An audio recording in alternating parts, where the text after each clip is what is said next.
El cambio climático o calentamiento global destaca la primera conferencia mundial sobre el clima convocada por la ONU y realizada en 1979. Igualmente, en 1983 se creó la Comisión Mundial del Medio Ambiente y del Desarrollo, que en su conocido informe Nuestro Futuro Común en 1989 volvió a insistir sobre la gravedad del tema del cambio climático y la urgencia de que éste fuera abordado por el Programa de Naciones Unidas para el Medio Ambiente, el cual se encuentra destinado para realizar evaluaciones periódicas sobre este fenómeno y sus consecuencias. Posterior a la cumbre de Río de Janeiro de 1992, cabe mencionar la realización de la Cumbre de la Tierra, que tuvo lugar en un periodo extraordinario de sesiones de la Asamblea General de Naciones Unidas en Nueva York entre el 23 y el 27 de junio de 1997. Se pudieron analizar planes para posteriormente ser ejecutados y aprobados en la Cumbre de Río de 1992. De esta forma surgió el conocido Protocolo de Kioto, en donde los 30 países más industrializados del mundo fueron sus signatarios iniciales, comprometiéndose a reducir como promedio un 5.2% de las emisiones de gases del efecto invernadero entre los años 2008 y 2002, tomando como conferencia los niveles de emisión del año 1990.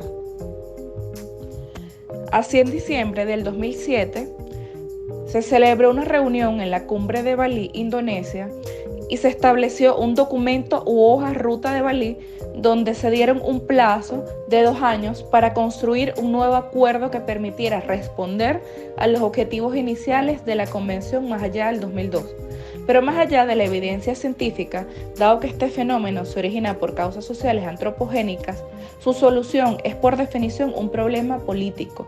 Particularmente, la discusión sobre el medio ambiente se focaliza en la emisión de dióxido de carbono, ya que dado su alto impacto en el efecto invernadero, las discrepancias giran en torno a cómo y dónde se disminuyen o mitigan sus emisiones y la alta concentración en la atmósfera. En este sentido, el periodo de tiempo que se abre entre el avance de las consecuencias físicas del calentamiento global con el nivel y tipo de acuerdos para mitigarlos que se alcancen o no se alcancen por parte del sistema internacional puede ser un periodo crecientemente cognitivo. La ecología y el medio ambiente siempre serán factores de conflictos adicionales.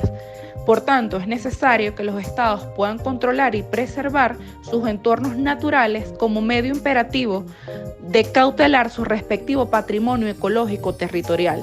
Los riesgos de la guerra ambiental, es decir, la utilización de componentes del clima o del medio ambiente como instrumentos de destrucción masiva, podrían acentuarse en el futuro y generar problemas desde el punto de vista medioambiental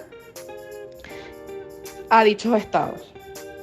Para comprender la sostenibilidad ambiental o el cambio climático, es inherente considerar que es un concepto de carácter antropocéntrico que se expresa fundamentalmente a través de nuestro respeto por las generaciones futuras.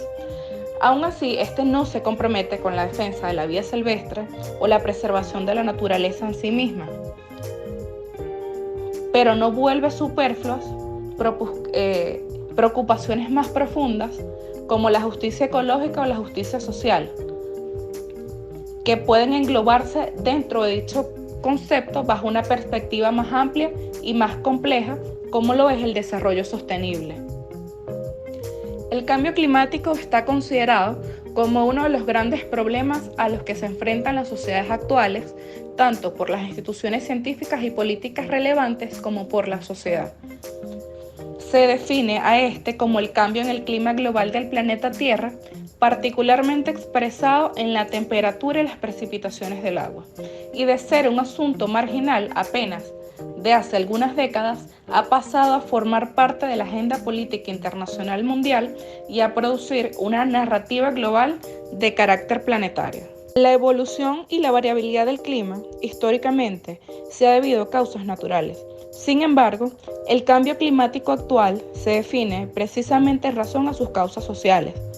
La emisión masiva de gases del efecto invernadero, CO2, metano, óxidos de nitrógeno, combustibles fósiles como petróleo y otros, en los últimos 50 años se han acrecentado principalmente desde el inicio de la industrialización. El petróleo, el gas natural y el carbón son las principales fuentes energéticas y primarias causantes del efecto invernadero, calentamiento atmosférico. El desarrollo industrial, los sistemas de producción y social, el consumo, los estilos de vida, la masiva movilidad de bienes y servicios, el transporte, se han basado en un modelo energético de fósiles intensivos.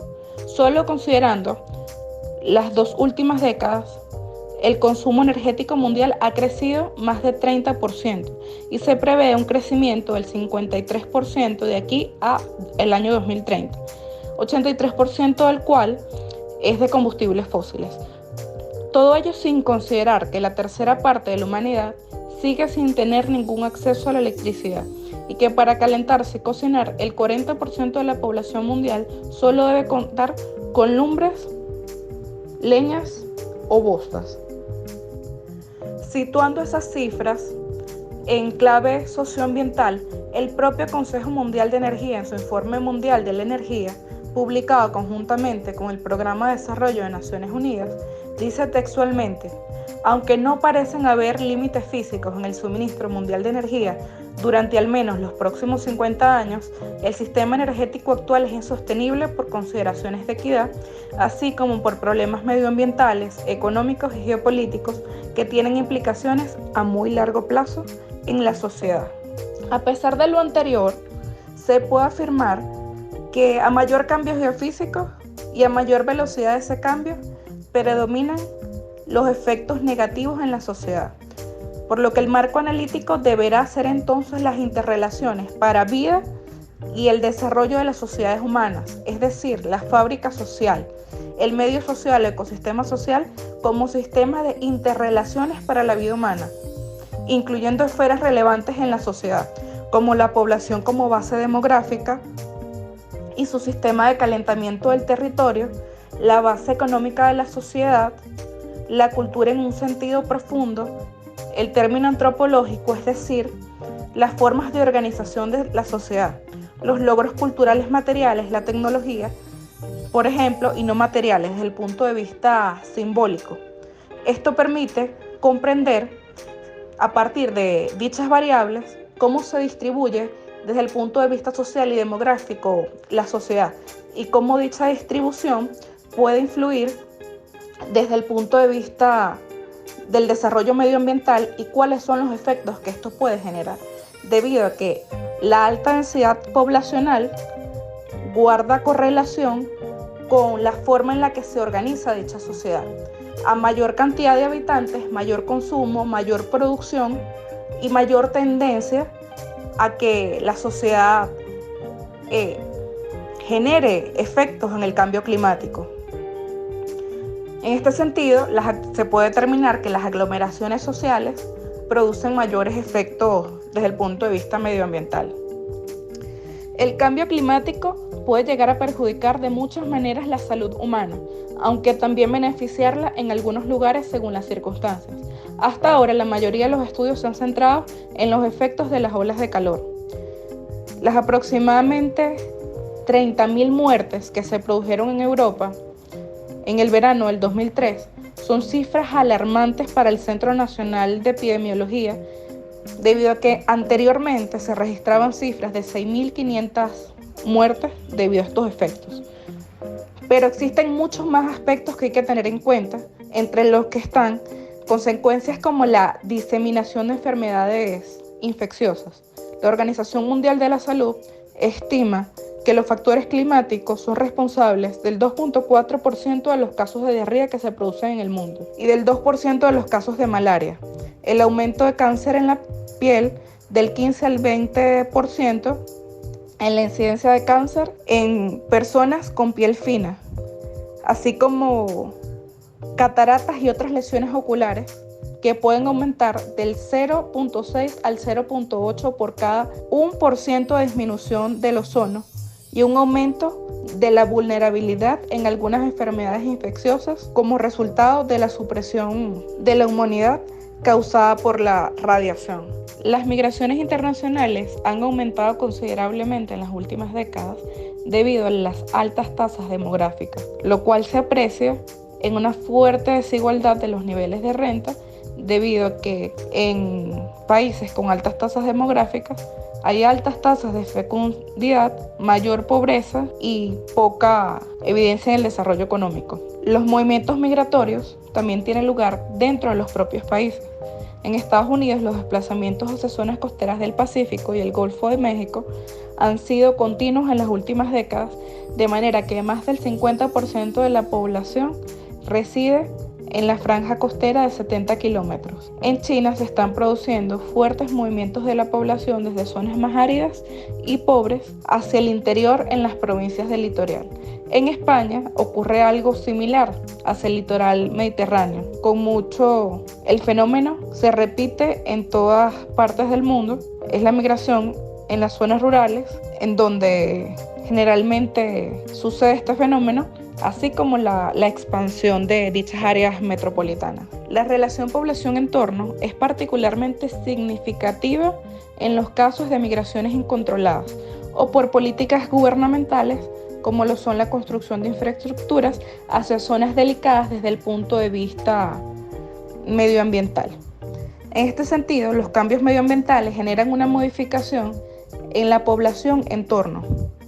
Por consiguiente, generan impacto en la base económica de la sociedad, tales como la economía, los usos de los territorios, los asentamientos humanos, llámese núcleos rurales, urbanos, viviendas o infraestructuras, se encuentran afectados por el cambio climático, generando cambios significativos en la productividad o en la demanda del mercado en cuanto a bienes y servicios del lugar, aspectos directos de consecuencias del cambio global sobre la infraestructura material, incluidos los sistemas de transmisión y distribución de energía, edificios, servicios urbanos, incluidos los sistemas de transporte y determinadas industrias tales como agroindustria, turismo y construcción, así como cambios indirectos sociodemográficos, como hemos señalado anteriormente.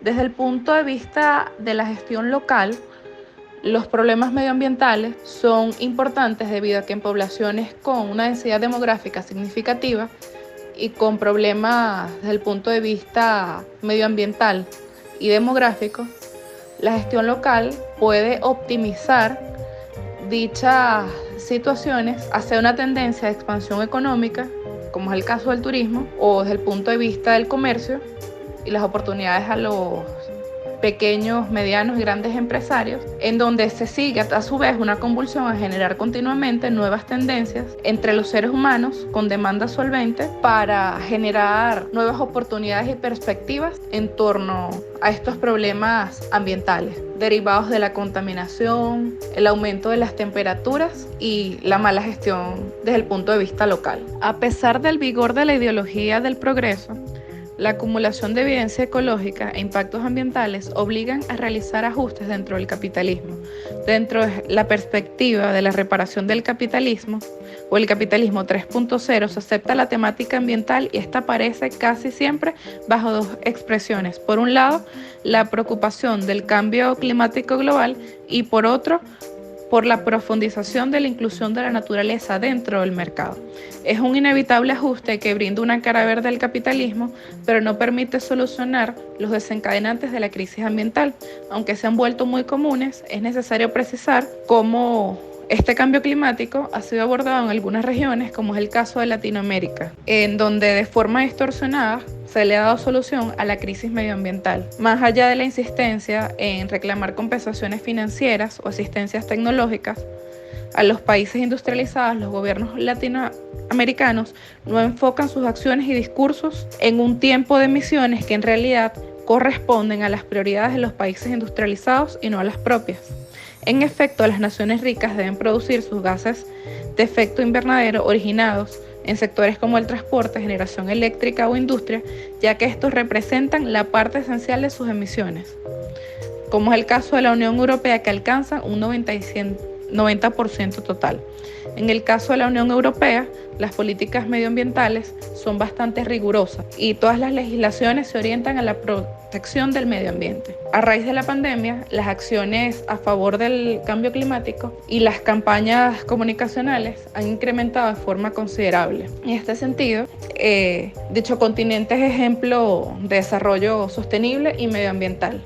Políticas que deberían equipararse a la región latinoamericana, que hoy en día no presenta una adecuada gestión medioambiental. Las empresas son precisamente uno de los grupos más relevantes en la gobernanza del cambio climático. Son percibidas como las causantes de la degradación del medio ambiente y como tales las principales responsables del cambio climático. El rol de las empresas en la reducción de los gases de efecto invernadero es extremadamente relevante. Por un lado, existe consenso internacional respecto de que no es posible enfrentar los desafíos en torno al cambio climático sin su contribución. Por otro, las empresas se han posicionado como un actor relevante en la gobernanza climática, pues son ellas las que deben colaborar en el cumplimiento de las metas propuestas por los gobiernos. Entender el cambio climático como un fenómeno puramente gubernamental es un error. De hecho, si quisiéramos rebajar la curva de emisiones de gases del efecto invernadero para de tal forma eliminar al 2100 las emisiones de dióxido de carbono, sería necesaria una verdadera revolución industrial para la sostenibilidad. No solo debe partir cuanto antes, sino que es posible mediante la colaboración de las empresas y el sector privado. Actualmente, la humanidad se caracteriza por conocer sus responsabilidades y sus derechos individuales y colectivos, pero existen ciertos desconocimientos sobre los efectos del cambio climático sobre nuestros derechos humanos. Ejemplo, el derecho a la vida, la salud, la alimentación. Este es un tema que con premura debe traerse al debate público. El mundo se enfrenta actualmente a una crisis existencial, aumento de la desertificación, subida del nivel del mar, acidificación de los océanos y patrones meteorológicos más turbulentos. Estos son los efectos ya experimentados por los cambios en la composición de la atmósfera global y el sistema oceánico, debido al aumento de los gases del efecto invernadero, como el dióxido de carbono, el metano, el óxido nitroso, atribuidos directa o indirectamente a actividades humanas como la quema de combustibles fósiles, la agricultura industrial y el cambio de uso de suelo incrementado por el crecimiento económico y demográfico. La aplicación positiva de los derechos humanos se encuentra interrelacionada con el cambio climático debido a que todos tenemos derecho a un medio ambiente sano, el cual es indispensable para frenar la pérdida de la diversidad biológica y la contaminación y para poder hacer un desarrollo sostenible que beneficie a los individuos y a nuestro hogar común, que es el planeta Tierra. El calentamiento global interfiere directa y de forma indirecta con una diversidad de derechos humanos y tiene una secuencia de repercusiones en el goce efectivo de dichos derechos gracias a sus impactos en los ecosistemas y recursos naturales. Las respuestas al cambio climático tienen la posibilidad de interferir con los derechos humanos, dependiendo de la manera en que los gobiernos y otros actores respondan a los retos de este problema de gobernanza global como es el cambio climático. Así sea la mitigación de las emisiones de gases de efecto invernadero que contribuyen al calentamiento global o en las actividades que toman para adaptarse a los impactos medioambientales. Sin los controles adecuados de los derechos humanos, los proyectos emprendidos para minimizar o secuestrar las emisiones de gases de efecto invernadero tienen la posibilidad de interferir con el goce de los derechos humanos. Los proyectos de energía renovable, como los proyectos hidroeléctricos, la producción de baterías renovables, incluida la sustracción de minerales y los proyectos eólicos o geotérmicos, tienen la posibilidad de ocasionar un movimiento de las poblaciones locales y la devastación de ecosistemas críticos que son necesarios para la supervivencia y otorgan una secuencia de servicios ecosistémicos. Esto incluye el aseo del agua, la purificación del viento, el mantenimiento del suelo, la regulación del clima, el reciclaje de nutrientes, el abasto de alimentos, materias primas y recursos para medicinas y otros objetivos. Los proyectos de biocombustible tienen la posibilidad de intensificar el acaparamiento de tierras, mover la producción agrícola y a los agricultores de permanencia y colocar en riesgo la estabilidad alimentaria en zonas vulnerables. Los proyectos orientados a minimizar las emisiones derivadas de la deforestación y la degradación de los bosques y centrados en el papel de la conservación, la administración sustentable de los bosques y el crecimiento de las reservas forestales de carbono, tienen la posibilidad de vulnerar los derechos de los pueblos nativos y las sociedades locales. Es decir, en sitios donde no se recibe el consentimiento independiente anterior y reportado de esos cuyas vidas y medios de permanencia se ven dañados por los proyectos o donde las ganancias del carbono no se distribuyen equitativamente en medio de las piezas interesadas locales. El sistema de fijación de costos de carbono tiene la posibilidad de interferir en el goce de los derechos humanos. Los esfuerzos de adaptación, que son acciones tomadas para ajustarse al cambio climático actual o esperado, pueden interferir con los derechos humanos de varias maneras. Esto puede ser a través del diseño y la implementación de programas de adaptación que tienen resultados diversos que limitan el disfrute de los derechos humanos. Esto ocurre cuando las acciones de adaptación no son participativas, no tienen en cuenta las cuestiones de género y no cuentan con los recursos adecuados. Y el diseño o la aplicación de las medidas de adaptación no incorporan la protección de derechos humanos. Los programas de adaptación pueden beneficiar a un grupo en detrimento de otro. Por ejemplo, las fortificaciones costeras que protegen a una comunidad pueden estar exponiendo a otra a un mayor riesgo de erosión o inundación. Las medidas de adaptación pueden llevarse a cabo sin la necesaria consulta pública y sin la información adecuada a los contextos locales, lo que puede dar lugar a resultados que afecten negativamente a las personas que pretenden proteger. Los programas de adaptación pueden no abordar adecuadamente la marginación interseccional, por ejemplo, las necesidades de las personas con discapacidad, incluidas las pertenecientes a minorías o pueblos indígenas. Los programas de reubicación y reasentamientos desprendidos sin el consentimiento de las personas reubicadas pueden constituir violaciones de derechos humanos. Cuando se lleva a cabo de forma participativa y con un enfoque basado en derechos humanos, las medidas de adaptación pueden apoyar el disfrute efectivo de los derechos humanos como el derecho a la alimentación y el derecho al agua. La preocupación por el cambio climático es de carácter antropocéntrico, es decir, interesa controlar sus efectos perversos sobre todo para la humanidad y todo lo que la humanidad precia, por ejemplo, actualmente ciertos aspectos de la naturaleza. Desde perspectivas biocéntricas, el cambio climático no sería un problema, pues aún en condiciones biofísicas muy diferentes la Tierra seguiría existiendo. Por tanto, el cambio climático por encima de otras consideraciones es un hecho social, puesto que tiene sus causas en gran medida en las actividades humanas, y porque además son las sociedades globales y específicas, así como las personas que componen estas sociedades, quienes finalmente van a sufrir sus consecuencias directas o indirectamente a través del cambio del medio biogeofísico. Es un hecho social también por razón de que su solución o resolución no puede hacerse por naturaleza, por medio ambiente, sino por la sociedad. El análisis del impacto social del cambio climático es así una tarea relevante, no como ejercicio académico, sino también como información imprescindible para su gestión. El cambio climático está produciendo ya un impacto deseable en diversos aspectos de la organización social, así como en las normas y valores sociales, incluyendo la gobernabilidad en la sociedad y el desarrollo de los sistemas de democracia. Concretamente, la desigualdad social aumenta también por razón del cambio climático, tanto a lo que se refieren los países entre sí, países de desarrollo alto, países de desarrollo bajo, como a lo referido en las desigualdades sociales en un mismo país: renta, acceso a los recursos, impactos de desastres. Los riesgos biogeofísicos que conllevan el cambio climático afectan en mayor medida a los sectores más vulnerables de todas las sociedades, ya que cuentan con menos recursos, no solo económicos, sino también de información, de educación e incluso el necesario ánimo y autoestima para prevenir y mitigar los efectos del cambio climático. Esta desigualdad social se manifiesta virtualmente en casi todos los capítulos de impacto en cuanto a normas y valores sociales como instrumentos de adaptación social, que son susceptibles a ser modificados por las mismas sociedades para preparar la acción social a los cambios necesarios. El cambio climático plantea un desafío urgente y pone a prueba la democracia moderna y la política internacional.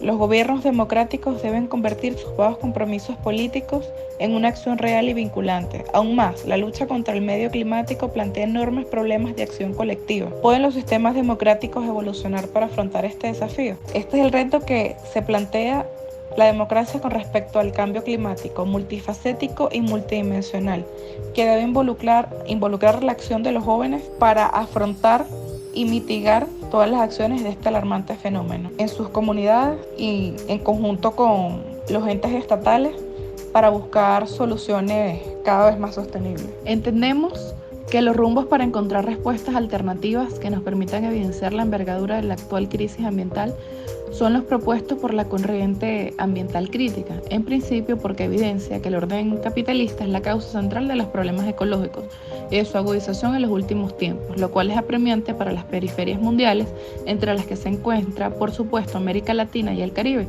que sufren descarnada y particularmente las consecuencias sociales y ambientales de la producción mundial de mercancías. Entonces, en esa dirección, la posibilidad de recuperar nuestros ecosistemas naturales se encuentra vinculada con el desarrollo económico y cómo se mezcla la sostenibilidad con el desarrollo. Aunque solemos utilizar ambos conceptos como sinónimos, abarcan dimensiones diferentes. Lo sustentable se aplica a la argumentación para explicar razones o defender, en tanto que lo sostenible es lo que puede mantener durante largo tiempo sin agotar los recursos. La principal diferencia entre sustentabilidad y la sostenibilidad es que la primera se centra en estos recursos, en el uso racional, mientras que la segunda tiene en cuenta toda una serie de procesos que buscan un cambio integral, medioambiental, social, económico, político y cultural. La Conferencia de Naciones Unidas sobre el Cambio Climático, más conocida como COP27, se celebró en Sharm el-Sheikh, Egipto, entre el 6 y 18 de noviembre bajo el lema Juntos para la Implementación y con vista puesta a renovar y extender los acuerdos alcanzados en el histórico Acuerdo de París. Esta conferencia buscaba ser un punto de inflexión en el enfoque de la agenda climática internacional. El punto de partida era el llamado Acuerdo de París en el marco de la COP21, donde los líderes mundiales aprobaron un acuerdo histórico para frenar el cambio climático. Tras la COP26, celebrada en Glasgow, se animó a que los países participantes fueran más ambiciosos y revisasen el alza de sus compromisos climáticos, reforzando sus contribuciones nacionales. Sin embargo, los avances en materia de financiación y de dar mayor peso a la adaptación no fueron suficientes. Debido a ello, se convirtieron en una parte relevante en la agenda climática del 2022 y centraron gran parte de los debates en la agenda de la COP21.